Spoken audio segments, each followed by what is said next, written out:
Wow, what a nice place to have some classes.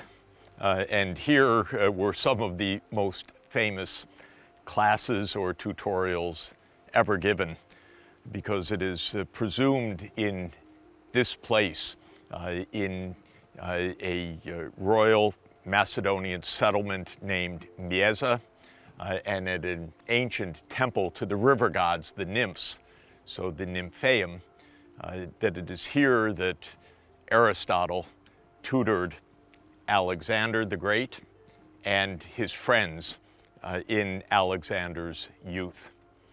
So we're here today to look at a place where some very important teaching occurred between the years 343 BCE and 340 BCE.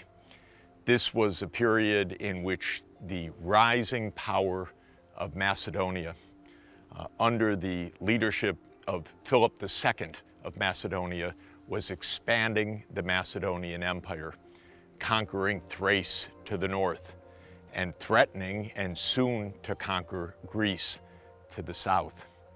Philip II was nothing if not ambitious.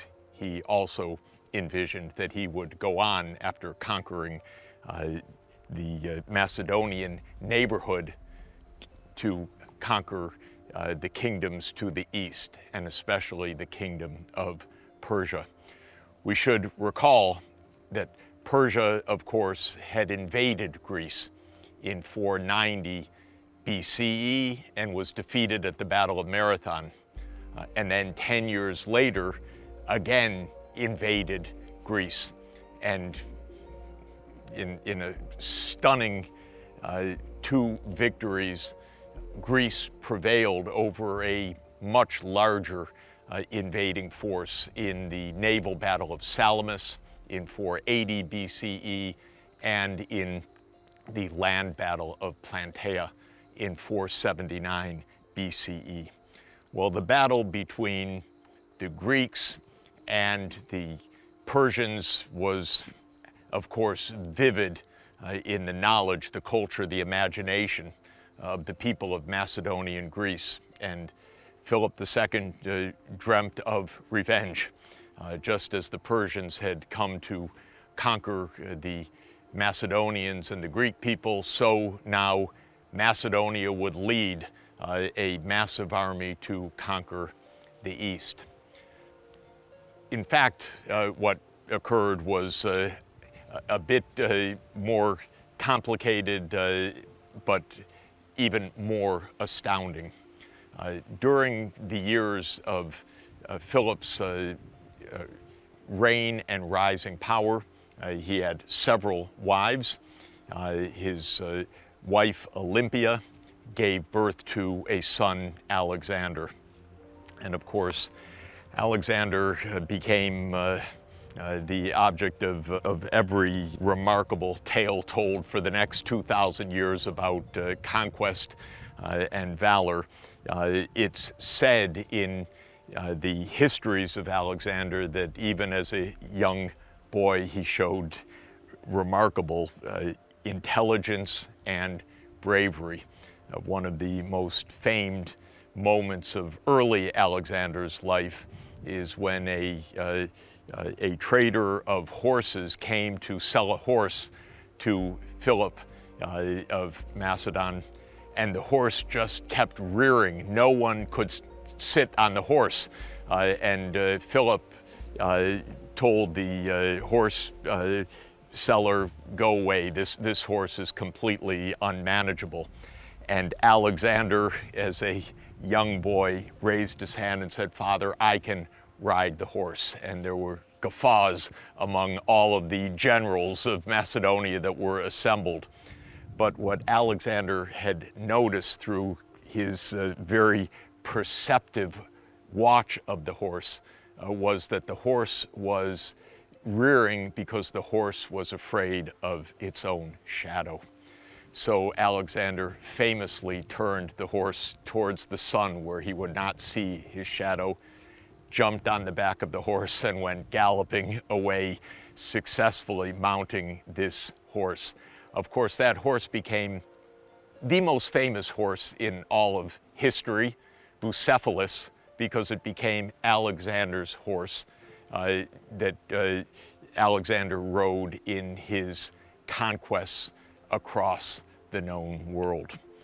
Well, Alexander grew, and when he was 13, his father went to look for a proper tutor to train this rising young man, and he appealed to one of the famed scholars, scientists, philosophers of the age.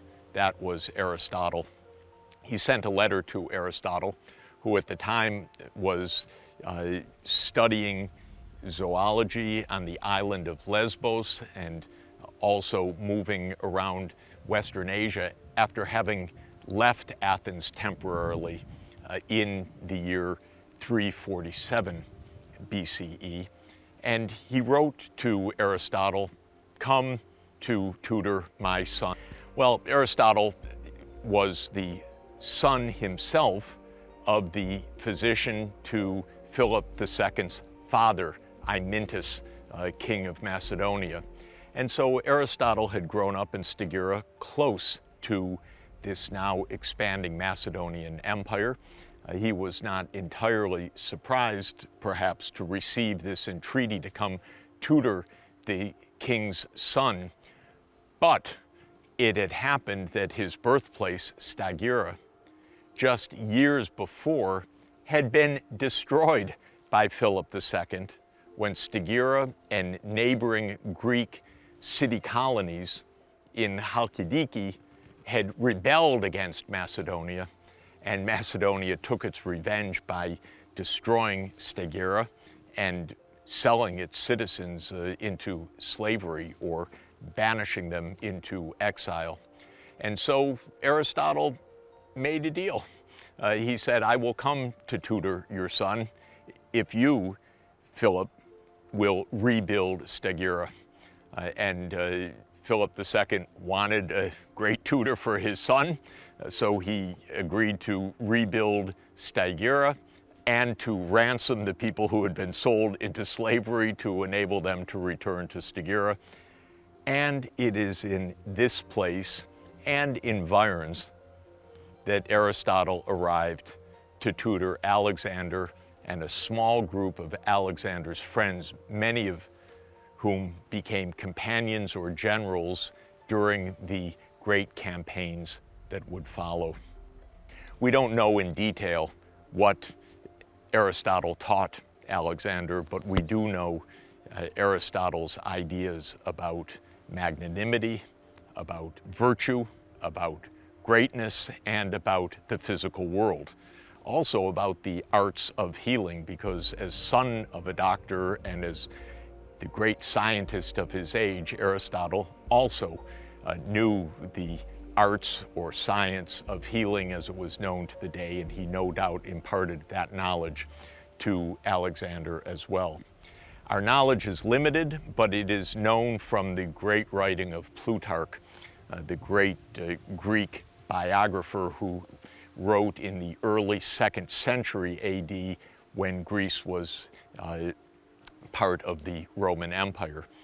And Plutarch wrote the life of Alexander, including the fact of Aristotle tutoring Alexander and his comrades in the years 343 to 340 BCE.